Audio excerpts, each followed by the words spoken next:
Bonjour Auguste, Bonjour Louis. ravi de t'accueillir aujourd'hui pour parler de ta carrière, ta vie et ton puzzle. Tu es originaire d'un petit village de Dordogne, ton père était boulanger, personne n'avait le bac dans ta famille, rien ne te prédestinait à être qui tu es aujourd'hui, diplômé de Sciences Po, mais avant tout artiste. Effectivement, rien ne me prédestinait à ça. Je suis pas issu d'une famille où il y avait de l'art, on va dire, sur les murs, déjà dans mon milieu rural où j'étais, il n'y avait pas vraiment de musée, il y avait pas de... J'étais en Dordogne, mais j'étais pas non plus aux Aisy, j'étais pas, tu vois, là où il y a Lascaux. Moi, j'y allais des fois visiter, mais... Et encore moins à faire des études.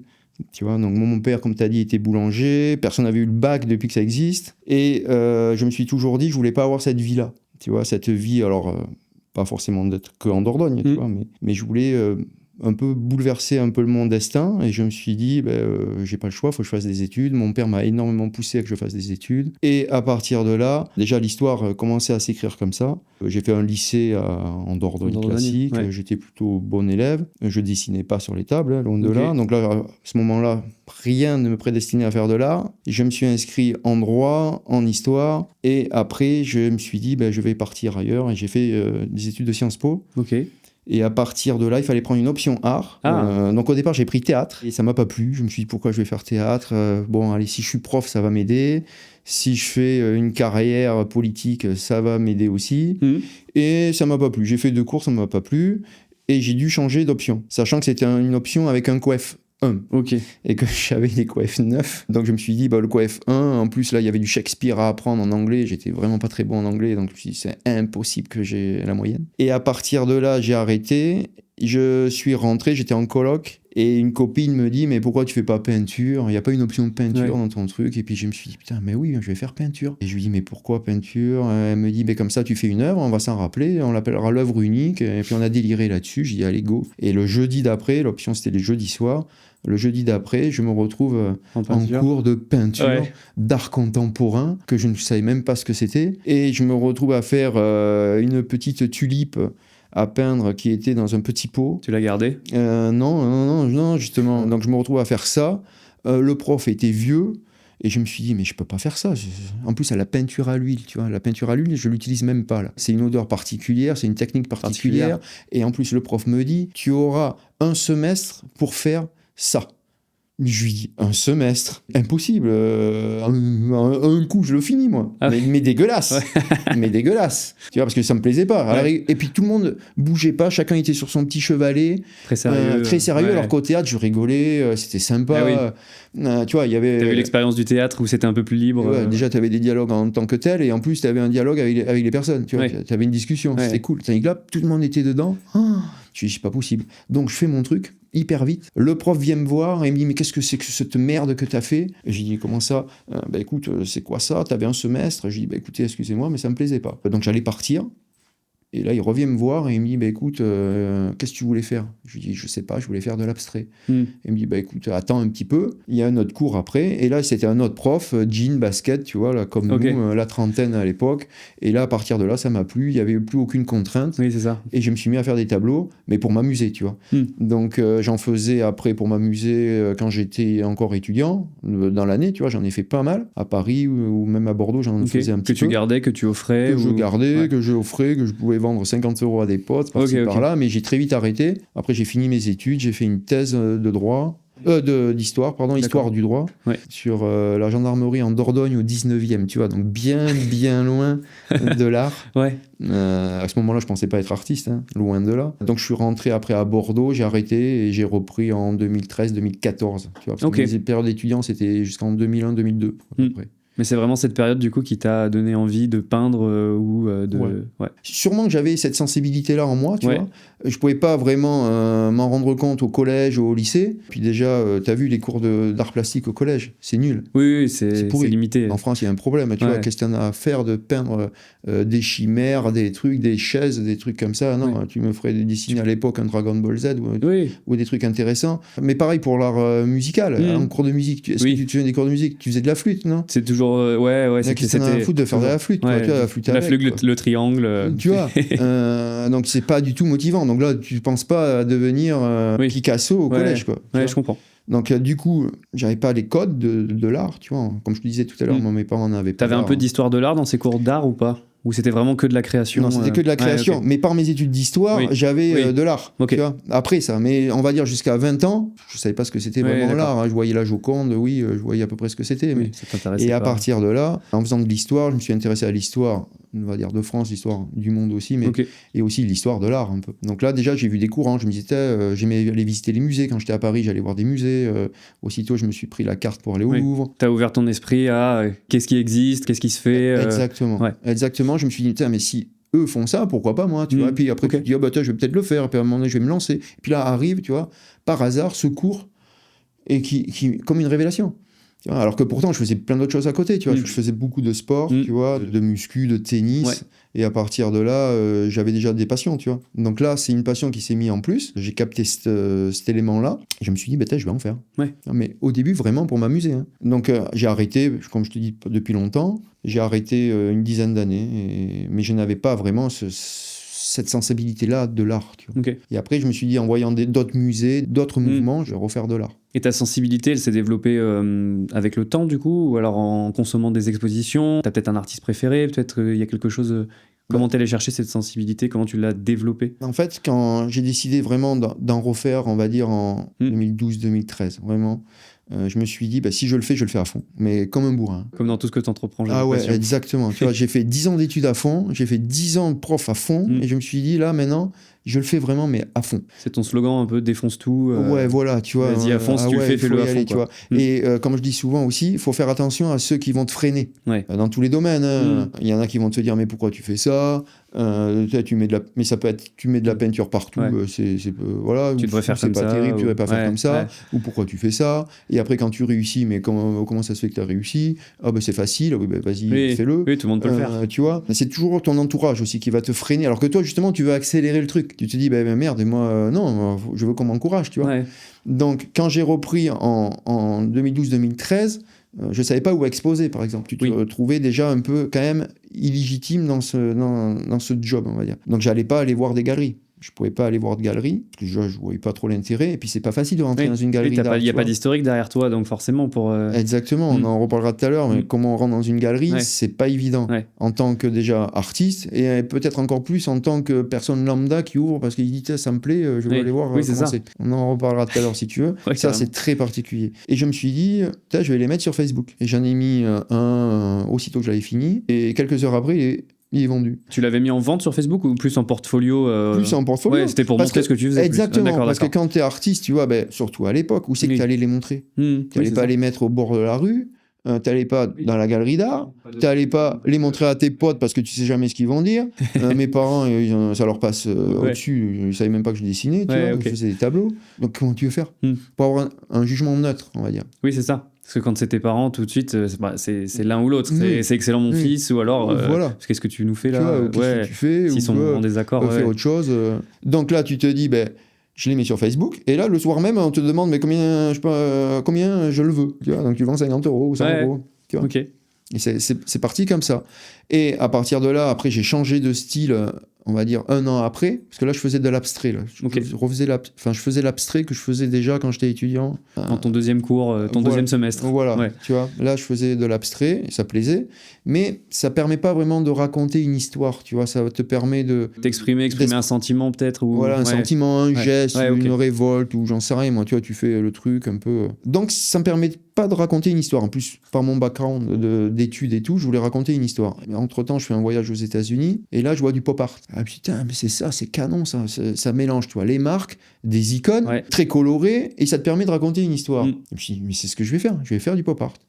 Et donc, aussitôt que je rentre des États-Unis, je fais des pop art. Et là, je fais des tableaux classiques avec, par exemple, une icône, ça peut être Marilyn Monroe, des super-héros. T'avais déjà toute cette culture super-héros, pop, ou c'est quelque chose que t'es allé chercher après? Non, je l'avais déjà parce que j'ai passé ma jeunesse à regarder la télé, tu vois. L'univers cartoon, tout ça, ça te... Exactement. En Dordogne, là où j'étais dans le petit village, moi j'étais fils unique, j'avais un pote ou deux d'enfance, mais on faisait rien de la journée, donc je regardais la télé, on jouait aux jeux vidéo. C'était les réseaux sociaux de l'époque, tu vois, donc on regardait regardait la télé, mon père gueulait, il disait avec tout ce que tu as regardé à la télé, t'aurais fait l'ENA. Mais je me suis au final servi de ça. En regardant la télé, tu vois, moi quand j'étais petit, comme je te disais, je sentais que ma vie allait être trop petite, trop carrée, trop... Et je voulais voir, triqué, et quand je voyais à la télé des choses qui me permettaient de m'évader, tu vois, je me disais, mais je vais faire comme lui, je comprends pas ça. Mais plein de trucs, tu vois. Ça pouvait être à travers une série télé, un film, tu vois. Il y en a qui lisent, moi c'était regarder la télé. Donc du coup, j'avais cette culture-là, plus ou moins, mais je l'avais. Et à partir de là, je l'ai mis sur mes tableaux. D'accord. Tu vois, et après, ça me permettait de raconter une histoire très colorée. Donc là, je faisais des tableaux, on va dire classiques, on va dire un carré. Ou en rectangle. Et très vite, j'ai eu l'idée de découper une pièce dedans, qui fait que ça fait comme un puzzle. Et à partir de là, ça a énormément plu. Là, j'étais encore sur Facebook. Et là, j'avais des demandes de tous les côtés, là, du monde entier. Là, en 2 semaines. Oui, ça va vite après avec les réseaux sociaux. Ouais, mais à l'époque. Surtout à cette époque-là, ouais. À l'époque, j'étais, je pense, un des premiers en France artistes à vendre sur les réseaux sociaux. Sur Facebook. Même on me prenait pour un fou, quoi. On me disait, mais tu t'en vends sur Facebook, tu vois. Alors que maintenant, tout le monde voudrait être sur les réseaux. Peut-être que moi, à ce moment-là, il y avait une fenêtre, tu vois. Il fallait y aller. Et je l'ai fait. Et à partir de là, je me suis dit, écoute, je fais beaucoup de tableaux. J'en vends quand même un peu. Je sais que ça plaît. Je le fais à fond, mais vraiment à fond. Comme je disais tout à l'heure, je faisais des tableaux du matin au soir, alors que j'étais prof. Donc je faisais mes cours, boum, je préparais mes cours à la fac, ou des fois j'étais en lycée.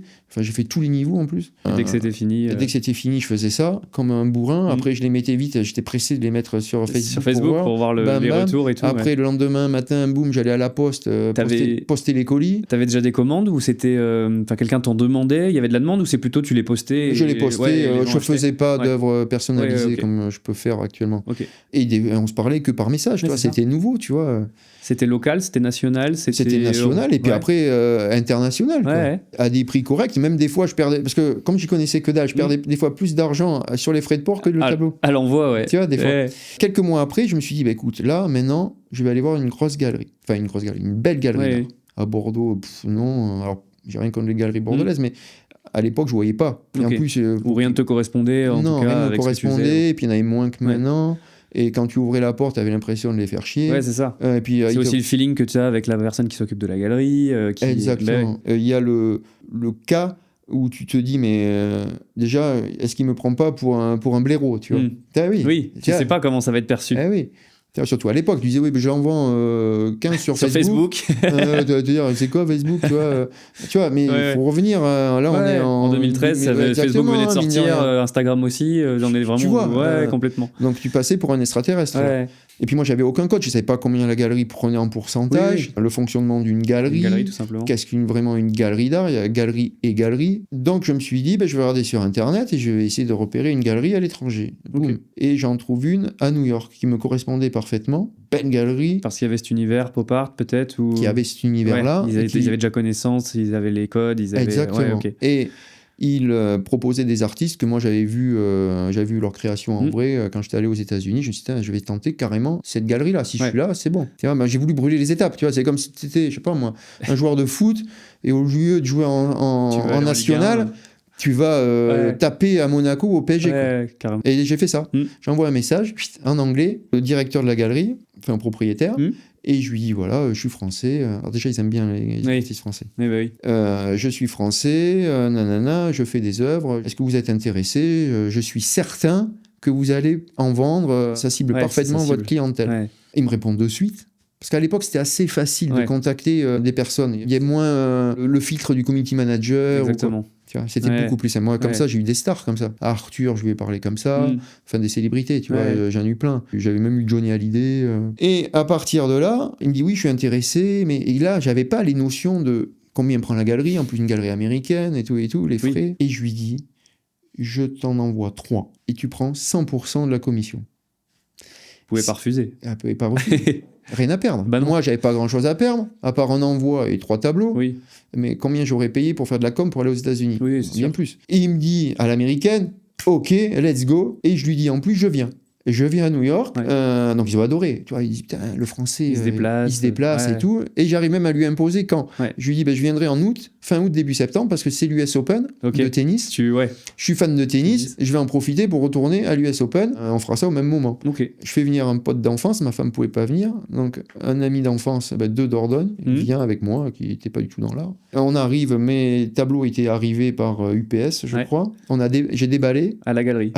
Trop bien. Le galeriste dit waouh, c'est mieux en vrai qu'en photo. Donc déjà, tu dis c'est bien parti. Il me dit on les accroche de suite, on les accroche. Je lui redis c'est 100% pour toi, que tu les vends ou que tu les vends pas. Moi, déjà, j'avais gagné, j'étais déjà exposé à New York. C'était cool. Ouais, c'est vrai que pour toi, en termes de visibilité, c'est fou. Mais en plein New York. C'est fou. Une grosse galerie. Et là, aucune notion de prix. À l'époque, je devais les vendre 1000 €, tu vois, 1000, 1500, allez, 2000 grand max. Parce que tu vois, j'ai quand même bien prévu le truc. J'avais pris un traducteur que j'avais trouvé pareil sur Internet. Mais 3 heures avant le rendez-vous. Donc, qui était venu avec toi à la boutique, à la galerie. C'était un Français, un jeune prof qui était au lycée français de New York, tu vois, que j'avais contacté sur Craigslist, là, qui est l'espèce du bon coin local. Et je l'avais payé $100, je crois, pour être avec moi pendant 2 heures. Donc, arrive le moment où il fallait quand même parler prix. Et donc, le traducteur, il me dit il va les vendre, il va les mettre à 1000. Mais moi, j'avais pas compris ça, moi. Et bien non, je lui dis 10 000. Ah ouais, 10 000. Parce que tu vois, même le tracteur, il était complètement pauvre. Et là, le tracteur, il me dit, mais c'est le prix d'une voiture sur un mur. Et là, j'ai pris conscience du truc. Et moi, je pars pendant 3 jours à me balader dans New York, l'US Open tous les jours. Et je rentre à l'aéroport. Je suis à l'aéroport JFK. Je reçois un message du galeriste. Il me met sold out. Il les avait vendus en 3 jours. En 4 jours, ils les avaient vendus. Et donc, du coup, il m'en a repris. À partir de là, ça a complètement changé ma vie. Et il m'en a repris. Donc là, on est en septembre. Et en décembre, il m'expose à Art Basel, Miami, qui est la plus grande foire d'art internationale au monde. Tu vois, là, c'est chaque année, en début décembre. Là, je vais y aller début décembre. Et puis lui, il avait le réseau, les contacts, les expositions. Exactement. Ah, génial. Il avait son stand à Art Basel, Miami, tu vois, contexte là. Puis le fait qu'il t'ait rencontré aussi. Il a pu parler de toi. Il t'a vu, il sait d'où tu viens, il sait ce que tu fais. Enfin voilà, il connaît personnellement tes œuvres, quoi. Exactement. En plus, le feeling passait bien, tu vois. On s'envoyait beaucoup de messages. Puis à l'américaine, tu vois, ils aiment ça. Tu vois, il n'y a pas besoin de très grand friendly, discours. très, exactement. très direct. Tu sais, ils t'arrivent, ils te font un hug, même s'ils ne te connaissent pas trop, mais c'est pas grave.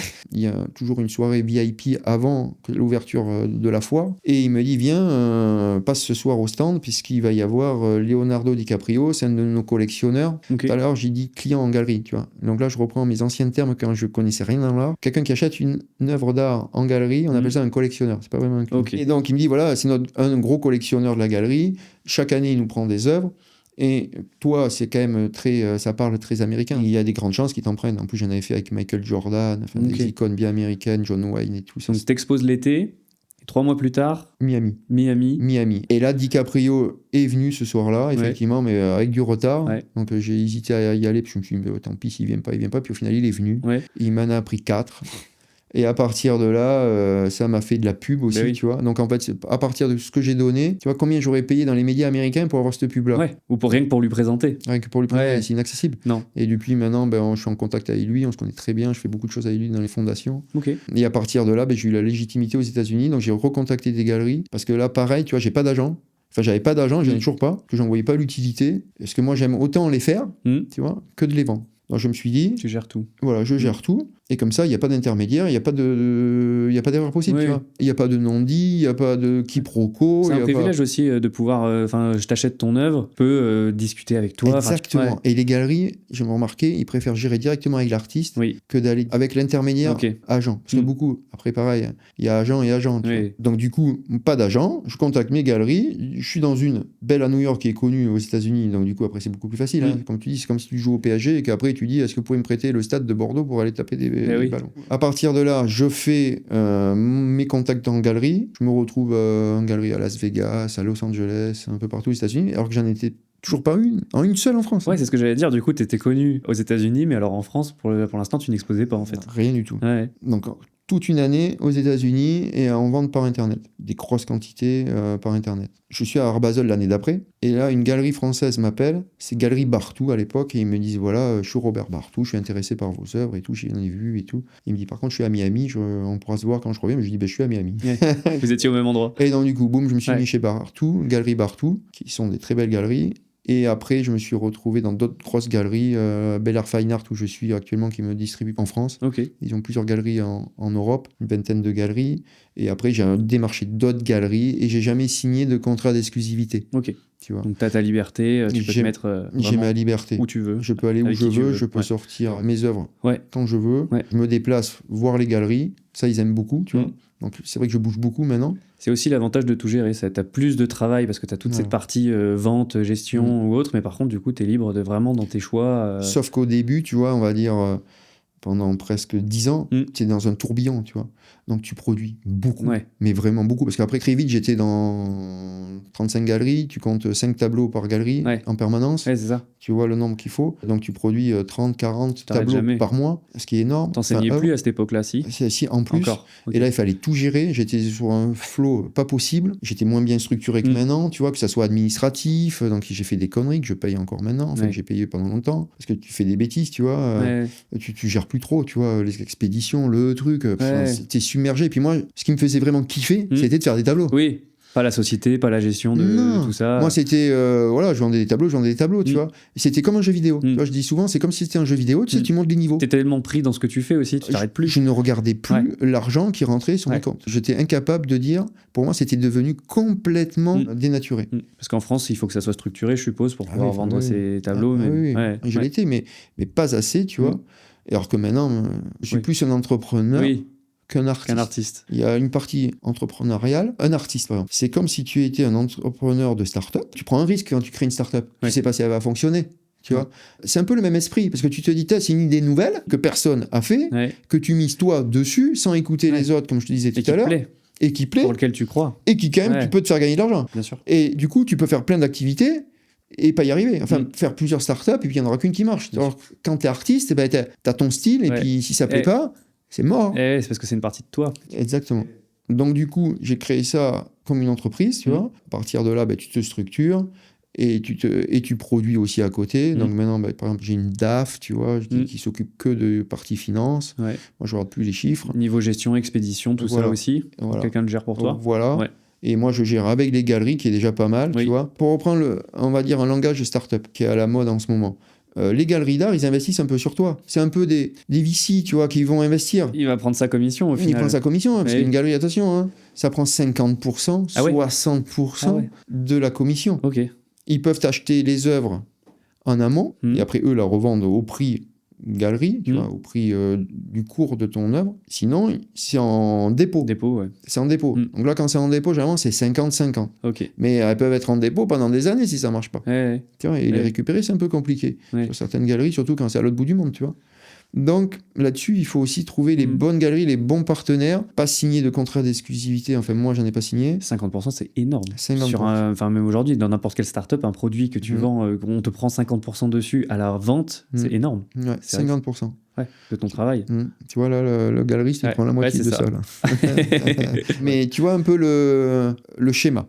Voilà le schéma. Tu as le galeriste qui fait l'artiste aussi, parce que sans galerie importante, tu peux pas justifier vraiment. Vitrine. Eh oui.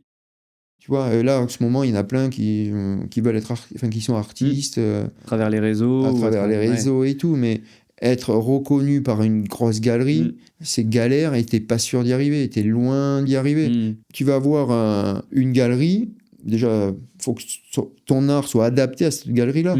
Toi, tu as bien ciblé, en fait. C'était à New York, une galerie qui faisait du pop art. Ouais, exactement. Si tu fais de l'abstrait et que tu vas chez un galeriste qui fait que de l'art contemporain, mais très structuré, très... Il n'est pas sensible à ça, ou il est pas... Ouais, ça va pas l'intéresser. Il faut déjà cibler. Et à partir de là, tu as peut-être une chance. Parce que tu as les galeries qui font l'artiste, et après, tu as une autre partie dans l'art contemporain, c'est les musées. Là, quand tu rentres dans le musée, tu as une légitimité qui fait que... Tu vois, parce qu'on parle souvent d'une cote d'un artiste. C'est quoi la cote de l'artiste? Tu vois, on va te dire, oui, moi j'ai des artistes, des jeunes artistes qui me disent, oui, moi je vends à 2000, 3000 euros, 4000 euros, c'est ma cote. Mais je lui dis, mais non, c'est pas ta cote. Ta cote, ça veut rien dire une cote. Après, c'est ta cote financière ou ta cote de notoriété. Exactement. Et c'est le galeriste qui va te donner ta cote. Mais il faut pas après déconner sur les prix. Tu peux pas vendre un prix haut à un endroit et très bas de l'autre. Tu vois, et inversement, si c'est trop peu cher, c'est pas forcément intéressant. Comment ça se passe en musée? Donc galerie, il y a de la vente derrière, mais un musée, non. Est-ce que c'est des œuvres que quand tu exposes en musée, c'est des œuvres que tu donnes, c'est des œuvres que tu prête. Il y a plusieurs possibilités de rentrer dans les musées. Il y en a une où c'est le musée qui te contacte, qui va te dire voilà, je suis intéressé par une de vos œuvres. Parce qu'il y a une exposition temporaire ou parce qu'ils veulent faire un Voilà. thème ou... Et généralement, soit tu en mets plusieurs si c'est justement une exposition temporaire, ou si c'est une exposition pérenne, là tu l'offres, tu vois. Parce que tu rentres dans un musée. Ouais. Mais le top là, de tous les artistes importants, c'est d'être que dans 3 ou 4 musées, tu vois. C'est le MoMA, le Tate, Pompidou. Une fois que tu es là, par contre, là, ta cote, elle explose. Là. Ouais, bah oui. Mais Pompidou, par exemple, c'est plutôt une collection sur toi, c'est plus ton histoire et tout ça. Ça va être une entièreté, l'entièreté de ta collection presque. Exactement. Et déjà, là, il faut déjà être bien connu, quoi. Ouais. Et à partir de là, tu peux entrer dans les musées. Et après, tu as certains galeristes, ils vont proposer à leurs collectionneurs des œuvres bien particulières, tu vois, on va dire d'exception, qui ont donc misé sur toi. Et un collectionneur qui a aussi un gros réseau, notamment dans les musées, ils peuvent lui dire, vous avez accès à cette œuvre-là, mais il faut que vous en preniez 2, et la deuxième, vous l'offrez à un musée. Du coup, ça fait rentrer l'artiste dans le musée. Et après, ça peut être des musées, des fondations aussi très privées, comme Pinault, qui là peuvent te prendre des œuvres et le mettre dans leur langue. Là, déjà, c'est très bien reconnu. Tu vois, faut être reconnu, on dit, par ses pairs, tu vois. Mais c'est très difficile, ça. Attention, là, j'y suis pas à ce niveau-là. Parce qu'après, faut pas se leurrer, ceux qui rentrent dans les musées comme ça, c'est beaucoup qui ont fait des études d'art. Les beaux-arts, surtout en France, tu sais, c'est très cadré. Tu peux avoir un artiste, il va vendre une œuvre dans sa vie, et elle sera dans le musée, où il va en vendre 2 ou 3, mais par contre, il va la vendre 2, 3, 4 millions. Et ça respecte tous les normes, toutes les codes, tout. Exactement. Et nous, des artistes comme moi ou d'autres là, de mon style, on est détestés par ce genre de... Parce qu'on en vend beaucoup, à des prix beaucoup plus réduits, mais on en vend beaucoup. Mais moi, j'estime que ça permet aussi de démocratiser l'art. Bien sûr. Moi, j'ai une clientèle, enfin, des collectionneurs, et donc des clients très mainstream, tu vois, ça va de tout.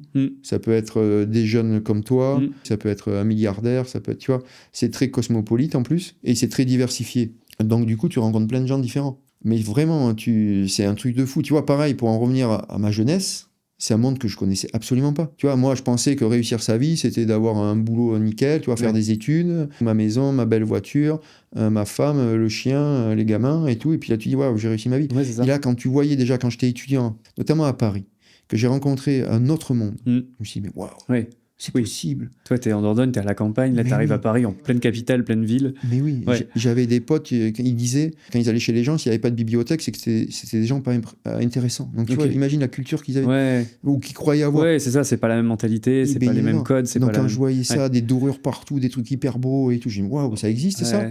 Et maintenant, j'ai encore plus, on va dire, entre guillemets, le cul entre deux chaises, parce que j'ai encore mes racines d'avant, où j'adore aller, tu vois, où je suis vraiment... tranquille, quoi, tu vois. Ces deux mondes t'appartiennent maintenant, tu aimes tes et je racines. navigue. Ouais, c'est ça. Je navigue entre ces mondes-là. Tu vois, donc tu peux naviguer avec une personne totalement lambda, et après tu vas parler avec une personne qui va te parler d'art ouvertement, et qui s'y connaît même mieux que n'importe quel galeriste, parce qu'il a toujours baigné dedans, et en plus il a la culture, il a eu l'accès peut-être aux œuvres. Il a eu l'accès, tu vois. Mais ça peut être, donc ça, on va dire des collectionneurs ou qui ont eu ça de famille, tu vois, ou qui ont eu cette culture familiale. Après, tu peux avoir un entrepreneur qui a vendu sa boîte, tu vois, comme j'ai vu il n'y a pas longtemps. Il fait un cash-out, il dit, j'ai jamais eu d'art, je me sers de l'argent pour diversifier, mon patrimoine. Donc il va diversifier avec quoi? Avec de l'art aussi, tu vois. Il dit c'est un actif comme un autre. Oui, c'est un placement. Tu vois. Et en plus, si ça lui plaît, encore mieux. Et donc du coup, c'est plein de monde, tu vois. Dans la même journée, je peux être avec des gens tout à fait normaux et un ultra riche. C'est un truc de fou. Et les deux mondes s'ignorent complètement. J'ai eu le cas de quelqu'un qui est venu me chercher une sculpture comme ça en hélicoptère, tu vois.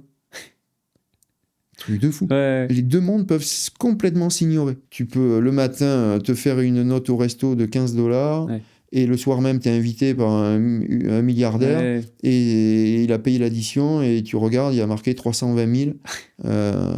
Tu vois, 320 000. Je dis mais qu'est-ce que c'est que ça? Et les deux mondes s'ignorent. Et là, toi, tu navigues. Tu es obligé d'être un peu caméléon. Les mondes s'entrechoquent et ils s'ignorent par l'art. Tu vois.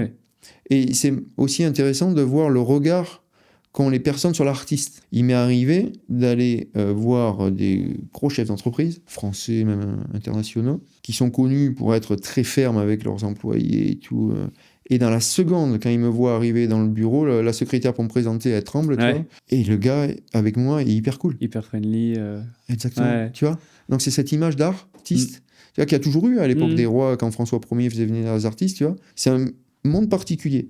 Mais les artistes comme moi, plasticiens, on en discutait tout à l'heure avant de commencer, tu sais, on n'est pas reconnus dans la rue. On n'est pas reconnus, on n'est pas des stars, tu vois. Tu remontes dans le temps, à l'époque des rois, eh ben, l'artiste peintre, là, les Raphaël, les De Vinci et tout, c'était des stars.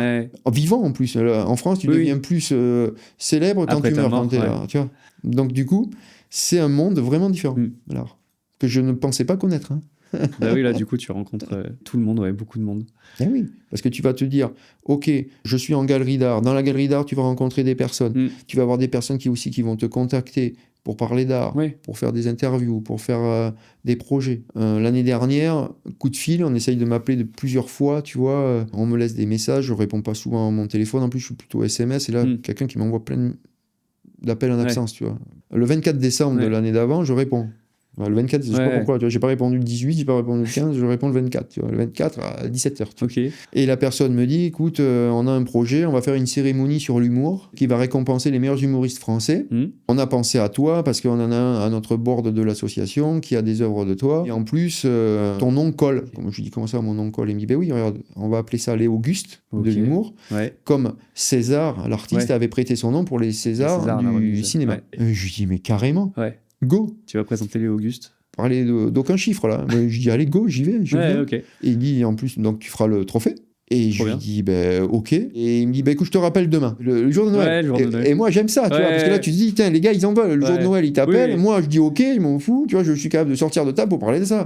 Et il m'appelle à 11h du matin, on en rediscute, nanana, on met tout en place. Et je dis ben allez ok, on voit ça. Donc après là il y a une grosse partie administrative, parce que c'est mon nom, tu vois, il y a plusieurs contraintes à avoir. Pendant un an on en discute et ça s'est fait. La première a eu lieu en février l'année dernière, fin de cette année, et la deuxième édition aura lieu début février 2026 et ça sera sur France 3 je crois. Trop bien.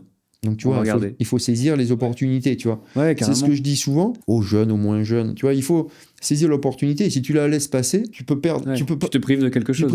Qui peut changer ta vie. Bien sûr. Si j'envoie pas mon message sur Facebook ou si j'écoute les autres à me dire mais qu'est-ce que tu vas faire des tableaux, t'es complètement fou. Si t'es encore chez toi, à les mettre au mur. Voilà. Et si en plus tu y arrives, tu passes le cap quand même à les faire et que t'es là sur ton canapé à attendre, ah ouais mes tableaux, mais j'arrive pas à en vendre, c'est normal, il y a que toi qui les vois.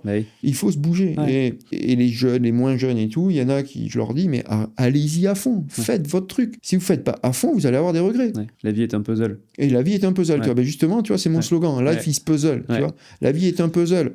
Et dans tous les domaines. Par exemple, tu reçois dans ta vie un puzzle à compléter. Et tu reçois des pièces. Où tu vas aller te les chercher, les pièces. Moi, dans les galeries, des fois, quand je peux pas rentrer dans certaines galeries, c'est-à-dire mettre mes œuvres dans la galerie, je fais tout pour passer par la fenêtre. Plutôt que de mettre cette case, tu vas en faire plusieurs et tu vas finalement la mettre... Et tu vois, où tu dis, cette pièce-là, je la garde pour plus tard. Ouais, voilà.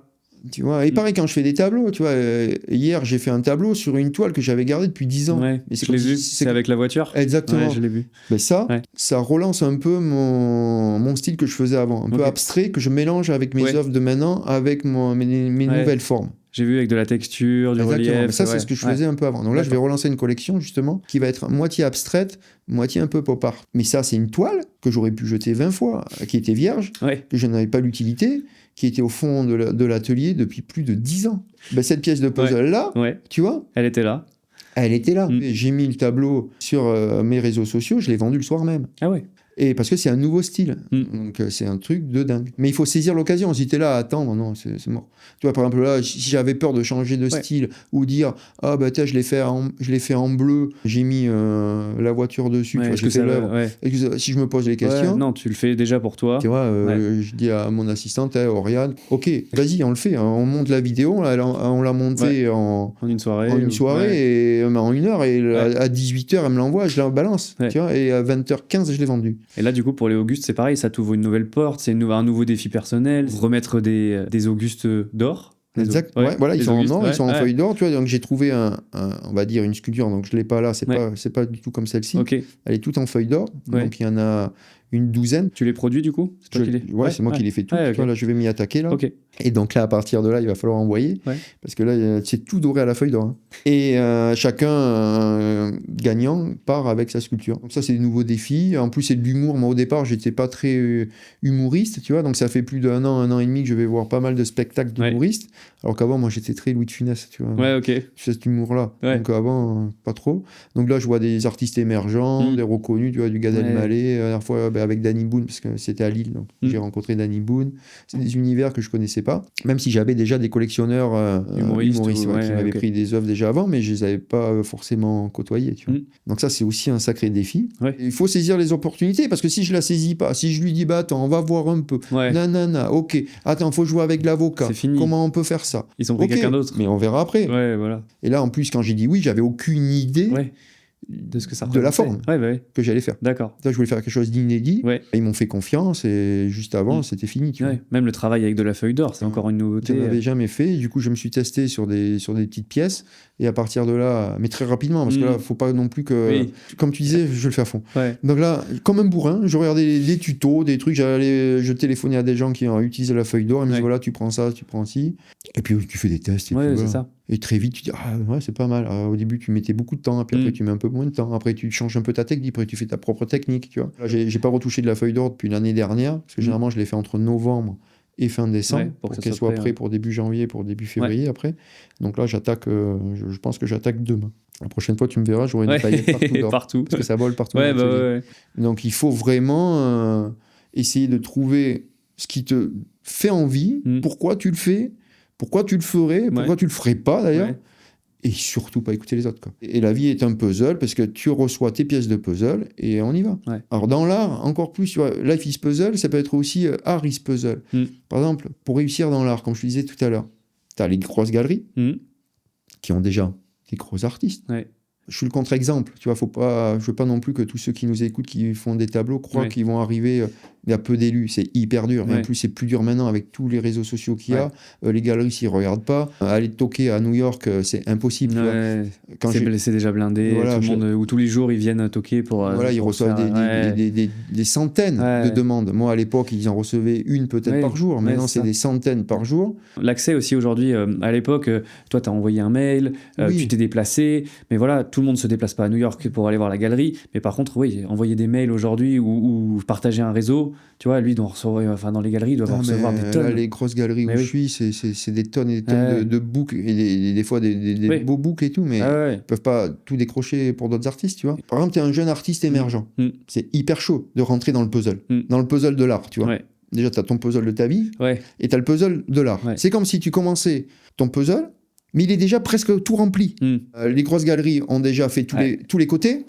Tu vois, les pièces sont déjà prises. Les grosses pièces, ils ont déjà mis les 3/4. Tu vois, donc il reste plus beaucoup. Il faut que tu aies la bonne pièce à mettre au bon endroit. Quoi. L'art, c'est un peu ça. Entre les marchands d'art, les galeries, les musées, les gros artistes, mais tout le monde se partage ce gâteau-là. Tu vois, Life is puzzle, Art is puzzle, tout est puzzle. Quoi. Et c'est quoi la dernière pièce du puzzle ? La dernière pièce du puzzle, pour moi, c'est le plus tard possible, parce que ça veut dire que ta fin est proche. Ta fin de vie, hein, pour la vie. Mais dans l'art, ta dernière pièce du puzzle, dans l'art, ça serait quoi ? Que ça te plaise à toi. Ok. Tu vois, enfin, en tant qu'artiste. Comme je dis souvent, un de mes tableaux, quand j'estime qu'il est fini, qui est capable de partir dans une galerie, c'est qu'il me plaît. Je peux le mettre chez moi. Tu vois, par exemple, le bleu de hier que tu as vu. Là. Et ben, je l'ai mis chez moi. D'accord. Je l'ai pris en photo chez moi, il y est actuellement. Là, tu pourrais le laisser chez toi. Voilà, parce qu'il me plaît. Tu vois, je le regarde, ce matin, je le regardais, et il me plaît. Il est vendu, mais il me plaît. Donc, du coup, je sais qu'il va plaire. Tu vois, il va plaire à une certaine partie de la population, attention. Hein. Oui, de toute façon, tu pourras jamais plaire à tout le monde. Et tu pourras pas être compris par tout le monde. Tu ne peux pas. Mais c'est impossible. Tout comme toi, tu comprendrais pas tout le monde. C'est impossible. Tu vois, je dis souvent une histoire comme ça. Tu vois, t'as un peintre, il fait un tableau. Il fait jaune avec plein de reliefs. Voilà. Il montre à quelqu'un, l'autre va lui dire il y a trop de relief. Il rentre chez lui, il enlève le relief, il refait le tableau sans le relief. Quelqu'un repasse le lendemain, lui dit mais ça manque de relief et ça manque un peu de forme, enfin de paysage. L'autre va remettre le relief paysage. Tu vois, tu peux pas plaire à tout le monde. Tu vois, c'est infini. Oui, c'est ça. Si tu essayes de plaire, forcément tu te retrouveras jamais. C'est pour ça. Moi, dans mes œuvres, notamment pop art, tu vois, il y en a qui vont dire j'aime bien Capitaine Flamme. tu vois, le personnage de dessin animé, Ouais. mais j'aime pas le Mickey qui est dessus, Ouais. tu vois. Ouais, mais ça fait partie de... C'est un tout. Et c'est un tout, Oui. tu vois. Donc là, la pièce de puzzle, pour moi, la dernière, c'est celle qui vraiment complète le tableau. C'est que la personne, qu'elle achète ou pas le tableau, d'ailleurs, tu vois, il y en a qui vont te dire, oui, la cerise sur le gâteau, la dernière pièce de puzzle, c'est à rigueur quand mon tableau est vendu. Ben non, moi j'ai souvent des cas de personnes qui vont regarder le tableau, spectateurs classiques, tu vois, qui vont le voir à travers la vitrine d'une galerie ou d'une expo, et qui vont me dire, ah super, votre tableau, j'adore voir le personnage de Goldorak, par exemple, que j'utilise souvent, et là, ils vont me dire, ah mais ça me rappelle quand j'étais chez ma grand-mère, tu vois, je regardais Goldorak chez ma grand-mère le mercredi après-midi, je me revois dans la cuisine avec la vieille télé, je me revois voir ma grand-mère en train de faire les crêpes, j'ai l'odeur des crêpes, j'ai le tableau, je vois le tableau, tu vois, on appelle ça la Madeleine de Proust, tu vois, ça te rappelle des souvenirs que tu avais oubliés. C'est ça que tu veux véhiculer en fait. Tu vois, que tu avais oublié. Et bien moi j'ai gagné, tu vois, quand c'est ça. Tu te dis, ben super, qu'il achète ou pas. Tu as éveillé quelque chose en fait à quelqu'un voilà. à travers ton art. Et ça, je l'ai vu direct quand j'avais posté mes premiers tableaux pop art sur Facebook. Parce que bon, il y en a qui les achetaient, mais d'autres pas. Mais il y en a qui me disaient, oh, ça me rappelle tel souvenir. Ah, ça me rappelle. Ça te fait tout autant plaisir que de quelqu'un qui te l'achète. Tu vois. Ah, vous devriez mettre ça. Et du coup, moi aussi, je me dis, ah, ben oui, j'ai oublié ce personnage. Et moi, ça me rappelle ça, ouais. Et moi, ça me rappelle ça. Tu vois, moi, il y a des personnages, quand je les mets, je pense tout le temps à mes grands-parents. Parce que ça me rappelle, à ce moment-là, j'étais chez mes grands-parents. Tout le temps, même quand je le fais, si j'en refais un ce soir avec ces personnages-là, j'y pense. Après, pareil, tout le monde voit midi à sa porte, tu vois, dans mes œuvres. C'est très mainstream, ça parle à tout le monde. T'as vu, toi qui es plus jeune, tu vas l'apprécier aussi, parce que tu vas avoir des couleurs, tu vas revoir des personnages. Des formes, on avait parlé des montres l'autre jour. Voilà, je peux y mettre des marques. Des voitures. Si je te mets Choupa Choups, ça va te parler de suite. Coca, Red Bull, Rolex... Porsche, un personnage Michael Jordan, tu vois, ça va te parler. J'ai des collectionneurs, ils ont des jeunes enfants, il y en a qui me disent la dernière fois, mon petit de 18 mois, il regarde le tableau tous les matins parce qu'il regarde les couleurs. Les couleurs. Tu vois, ça plaît. Alors que des fois, dans l'art contemporain, ça peut être clivant, tu vois. On va te dire que ça, le micro, c'est une œuvre d'art. Bon, ok, une œuvre d'art. C'est moins source à... Ça réveille moins de choses. À discussion. Tu vois, moi, je fais beaucoup de vernissage pour des galeries, du coup. Tu vois, donc le vernissage, c'est généralement des soirées ou des journées qui me sont consacrées en solo show ou avec d'autres artistes.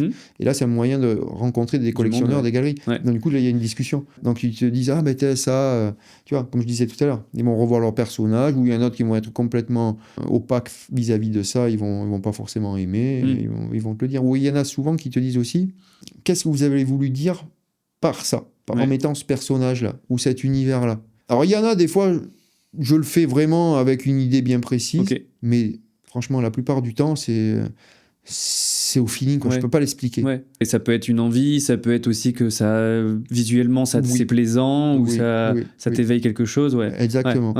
Là, je peux pas t'expliquer pourquoi hier j'ai fait le tableau en bleu. Tu vois, j'aurais pu le faire en fuchsia comme ça, je sais pas, bleu, et au final ça ressortait. Selon tes humeurs, selon. Exactement. C'est pas parce que je vais faire du bleu. J'ai fait du bleu hier que je voyais la vie en bleu. Tu vois, il faisait hyper beau. Non, tu vois, non, tu vois, on peut dire vous avez fait ça bleu parce que vous étiez, par exemple, vous l'avez fait en Corse sous le soleil. Tu peux pas toujours tout expliquer. Elle peut pas tout expliquer. Tu sais, moi ça me rappelle, je dis souvent, c'est quand tu étais au lycée.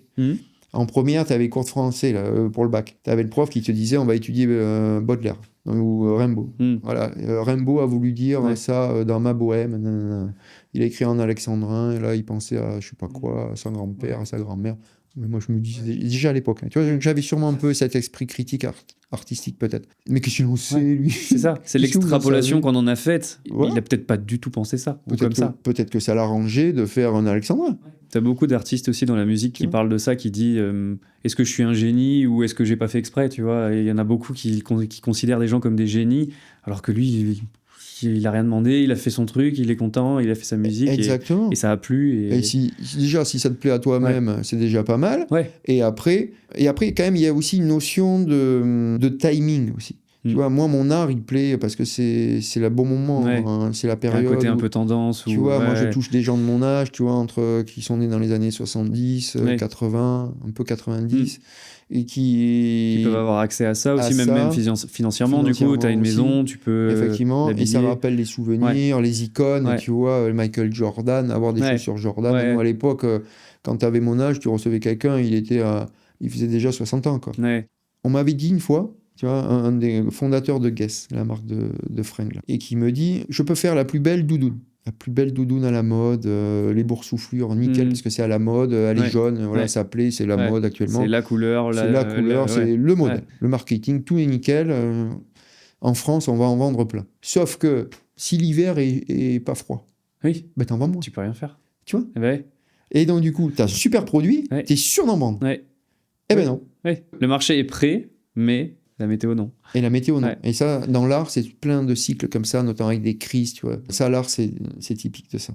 De ces périodes-là où tu dois te dire, OK, est-ce que j'ai le bon produit ou le bon style qui convient à ma période. Tout à l'heure, tu me parlais de ton entourage, tu parlais de personnes négatives. Comment ils ont réagi, tes proches, lorsque tu leur as dit que tu étais artiste? Ouais, alors ça, comment ils ont réagi? On va commencer par mes parents, si tu veux. Ok. On va élargir le cercle. On va Ok. élargir le cercle. Alors, mes parents, comment leur dire que tu fais des tableaux, tu vois, quand ils t'ont jamais vu dessiner? Parce qu'au collège, je dessinais pas. Au lycée, encore moins, tu vois. Avec des copains, on faisait plutôt la compétition d'être le premier en maths. Donc, on faisait que des maths, des maths, Ok. des maths, des maths. Et en plus, moi, je faisais l'histoire parce que ça m'intéressait. Donc, tu as toujours été dans cette optique de toujours à fond, quoi. Ouais. Même pour les maths, c'était Ah ouais, déjà ouais, ok, je le En fais à plus, fond. j'avais mes parents là qui rigolaient pas sur les études. Mon Ok. père rigolait pas. Il voulait absolument que je Les fasse bons des bulletins. études. C'était chaud, Ouais, quoi. ok. Ouais. Alors qu'au début, j'étais pas forcément un bon élève, mais il a fallu que je me démerde en plus tout seul. Parce qu'au niveau scolaire, j'étais libre. Donc c'était hyper dur quand même d'avoir des bonnes notes au début. Enfin, c'était assez compliqué, quoi. Tu vois, maintenant, je vois que je suis père, que je suis beaucoup derrière les gamins, avec ma femme et tout. Moi, j'étais un peu livré à moi-même. Je sais même pas comment j'ai fait pour réussir. Franchement, comme je disais tout à l'heure, je regardais beaucoup la télé. Et je regardais beaucoup la télé, mais je dessinais pas. Quand je leur ai dit que j'étais artiste, mais pourquoi mais t'es prof, quoi. Ouais. Tu vois qu'à ce moment-là, j'étais prof à l'université. Mais t'es prof à l'université ou avant au lycée ou au collège, qu'est-ce que tu vas faire ça? Toi, c'était fonctionnaire, c'était voilà. Prof, c'est un vrai métier. C'est un vrai métier. Artiste, non. Donc je faisais les deux. Et puis après, quand j'ai arrêté, bon après ça s'est fait fil en aiguille, mais ils ont vu que ma vie avait changé et puis après c'est passé, quoi. Mais mon père ou mes parents, quand ils rencontrent du monde, c'est souvent ils disent mon fils est prof, tu vois, comme ça évite les discussions. C'est rare qu'ils disent il est artiste. Bon, maintenant ça se sait beaucoup. Mais là, c'était pas négatif, ni c'était neutre, quoi. Comme des parents qui veulent te protéger, en disant, pourquoi tu vas quitter un CDI, si t'es un CDI ou t'es fonctionnaire et tout. Tu vois, c'est pas évident, tu vois. Et aujourd'hui, ils sont fiers du Auguste artiste? Ouais. Mais ils s'imaginent pas, tu vois. Je les ai souvent au téléphone, presque tous les jours, on se voit régulièrement. Mais c'est quand même encore. Ils savent pas ce que je fais, tu vois. Une petite part de flou. Des fois, je suis à Dubaï et ils me croient à Bordeaux, tu vois. Comment expliquer que là, tu pars à Dubaï, après demain, tu vas au truc, tu vois, ils vont te dire, mais repose-toi, mais je me reposerai plus tard. Je vois. Dans ce que je fais dans la journée, dans les responsabilités, les emmerdes que je peux avoir. Non, que les bons moments et tout. Après, j'ai rencontré ma femme avant d'exploser, donc là, c'est parfait. Donc, tu as moins de personnes qui vont arriver, qui vont graviter autour. Donc ça, c'est nickel. Je comprends. Ça a dû créer, au niveau des amis, je pense, beaucoup de jalousie, peut-être aussi, le fait de ta notoriété, quand tu commences à exposer, à gagner ta vie en tant qu'artiste. Et puis des fois, au début, tu avais la fameuse question, tu sais, où tu rencontres des fois, même encore, je l'ai, quand tu dis que tu es artiste, la question c'est, mais t'as envie? Ah ouais. mais t'as envie? Avant, ça me fait penser, quand j'étais prof, à un moment donné, je faisais prof aussi au Girondin de Bordeaux. Au centre de formation, je m'occupais de tous les élèves qui étaient en terminale. C'était des bons élèves, j'ai eu des stars du foot depuis. Il y en avait un qui gagnait déjà en terminale, je crois, c'était 18 000 €, c'était énorme. Quand tu as 18 ans, 17 ans. Et une fois, il était venu avec nous en soirée, et puis il dit à une copine qui était avec nous, elle lui pose la question, mais tu as envie? Oui. Et moi, ça, je l'ai souvent, cette question. Tu vois, et quand j'ai pas envie d'expliquer tout mon parcours, parce qu'après, l'artiste, après, tu as envie de savoir. Même en soirée, tu sais, il y en a, ils peuvent être à 2 grammes, ils peuvent se demander, mais qu'est-ce que tu fais? D'autres normaux ou en journée. Et des fois, je botte en touche, et je pars sur l'humour, je dis... J'ai des maisons closes en Espagne. Donc, du coup, tout le monde a peur de ce que je dis. Tu vois, je botte en touche. Ouais, ok. Et puis, des fois, je leur explique tout. Bien sûr. Et je passe des bons moments. Tu vois. Et après, tu as les personnes qui vont s'intéresser à toi parce que tu es artiste. Pas tant que ça. Pas tant que ça, attention. Mais j'arrive à les capter, tu vois. J'arrive à capter qui est qui. Ouais. Parce que j'ai toujours eu ce truc-là de me dire, je sais à peu près tout ce que tout le monde pense, tu vois. Je peux te dire là ce qu'elle pense, ce que tu peux penser, les autres peuvent penser. J'arrive à savoir si le feeling passe. Une fois que le feeling passe, après, j'adore ça, tu vois, on l'a vu. Parce que dans l'art, c'est pas les valeurs que je prône, tu vois, il y a beaucoup d'ego et tout. Donc, tu sais jamais vraiment ce qu'ils pensent. Jusqu'à présent, on a parlé de prix, on a parlé de tes œuvres, on a parlé de toute la partie commerce de l'artiste et des œuvres. Mais est-ce que ça peut être aussi utile ? Est-ce que ça peut être donné, une œuvre ? Qu'est-ce que t'en penses ? L'art, pour moi, mon slogan, c'est Art is puzzle, life is puzzle, mais art is utility aussi, tu vois. Il doit être utile. Donc, au niveau de la société, donc tu as les personnes qui vont acheter des œuvres, tu vois, parce qu'ils vont avoir un coup de cœur, pas n'importe qui. Tu vas avoir le collectionneur qui va vouloir enrichir son patrimoine comme un actif comme un autre, tu vois, qui peut être même conseillé par un family office et compagnie. Mais aussi, il peut y avoir l'art utile, moi j'appelle ça. Tu vois, l'art social. Ça peut être pour défendre un mouvement ou des causes. Et moi, je fais beaucoup de causes. Tu vois. Par exemple, je participe beaucoup à des galas de charité. Alors, généralement, c'est pour les enfants, les jeunes. Je fais avec Eva Longoria. Je sais qu'elle donne beaucoup. Je sais plus, j'avais vu une stat par rapport à son patrimoine. Elle donne plus que ce qu'elle a, quoi. Elle vient d'un petit milieu social et du coup, elle a voulu un peu rendre l'appareil. Donc, on fait beaucoup de galas. J'en ai fait un. Là, j'étais pas présent, mais on a fait Londres là, le samedi dernier. J'ai donné une œuvre, là j'en donne une pour Paris. Je fais avec Leonardo DiCaprio, du coup. Je fais aussi pour le SIDA. Donc à chaque fois, je donne une œuvre, tu vois, et puis elles partent aux enchères. Donc généralement, c'était ça la question. Elles partent plus cher qu'en galerie, hein, mais des fois, c'est des prix délirants. Hein. Là, cet été, pour un gala de charity à Saint-Tropez, j'ai une œuvre, elle est partie à 320 000. Alors qu'en galerie, ça vaut 30 000. Mais pour l'assaut, c'est génial. Pour l'assaut, ils ont fait monter les enchères. Et du coup, moi, je donne tout, 100%. Tu vois, moi, l'œuvre, tout est donné. Même le shaping, j'offre tout. Et donc ça, je fais, on va dire, pour l'international. Et après, j'essaye de faire aussi beaucoup de local. Donc là, je vais faire, par exemple, un fonds de dotation. J'ai le projet de faire un fonds de dotation qui aura pour vocation d'aider les jeunes en milieu rural pour qu'ils aient accès à la culture. Il y a une politique énorme pour les jeunes, on va dire, en milieu urbain. Mais dans la ruralité, il n'y a pas tant que ça. Et en fait, quand tu es au fin fond de la Picardie, au fin fond, tu vois, la campagne, où tu veux, tu vois, vraiment milieu rural, dans le Béarn et tout, c'est hyper chaud, tu vois. Moi, je parle pas de grandes villes comme Bordeaux, tu vois, où tu vois de l'art, les jeunes, tu prends le tram, tu vas en pleine ville, tu vois de l'art, tu vois de la culture. Et puis le nombre de musées qu'il y a ici, les portes ouvertes. Exactement, tu vas au stade. Si tu veux en voir, t'en vois. Tu peux, Donc voilà, donc ça, c'est un fonds de dotation qui sera destiné à ça, où je mettrai en vente des œuvres qui iront dans ce fonds et qui vont aider des associations à monter leurs projets. Tu vois. Trop bien. Là, je le fais depuis quelque temps, pas par l'intermédiaire de fonds de dotation, mais en tant que moi, Auguste Artiste, pour des écoles primaires. Tu vois, je mets des œuvres aux enchères et elles partent. La dernière fois, j'ai fait mon école primaire, d'ailleurs. Donc là, du coup, ça explose le budget de l'école. Pour l'année, Donc, ils peuvent faire des voyages. Bon, ça part pas à 320 000, là. Mais tu peux rénover ou acheter du matériel. Exactement. Après, ils font ce qu'ils veulent, tu vois. Et je fais ça 3-4 fois dans l'année, tu vois, pour des écoles. J'ai vu que tu t'investissais aussi. Je t'ai vu repeindre certaines infrastructures. Exactement. J'ai repeint un terrain de tennis, pareil, dans une petite commune, pour que les jeunes aient accès au terrain de tennis. J'ai fait les poteaux Auguste Artiste, le bleu, trop bien. comme le bleu du tableau qu'on parlait tout à l'heure. Donc, tu vois, l'art doit être utile. Il y a plusieurs cas de figure, mais moi, voilà, faut rendre aussi à César ce qui appartient à César, tu vois, au niveau... Non, pour que bien. l'art soit utile. C'est comme faisaient à l'époque les rois de France. Quand tu vas voir un tableau, c'est quand même utile. Ça va raconter peut-être l'histoire de France, ça va raconter des choses. Il y a aussi du mécénat. Il y a des grosses entreprises qui font du mécénat. Ça, c'est intéressant. Mais l'art doit être utile. Tu dois pouvoir aider avec ça. Après, chacun, il voit, Ouais. il voit ce qu'il peut faire, tu vois. Après, les personnes qui l'achètent, eh ben, ils n'ont pas qu'un investissement. Tu vois, ils T'as disent, d'autres projets je suis derrière. quand même utile, tu vois. Ouais. La dernière fois, j'avais vendu un tableau, un gros gala de charité. Mm. Ben, la personne était contente. Elle aurait pu venir te l'acheter à toi directement, mais c'était pas l'idée. Elle aurait payé moins Ouais, cher. bien sûr. Bon, après, il y en a qui se servent de ça aussi pour défiscaliser. Mm. Mais comme c'est généralement des Ouais. étrangers, c'est pas un avantage pour eux. Donc au Ouais. final, non. On croirait, mais pas du tout. Et à chaque fois, je donne des œuvres assez intéressantes en plus. Ouais. Ah ouais, ça permet d'innover, mais je peux faire des petits galas comme des gros galas, tu vois. Après, pareil.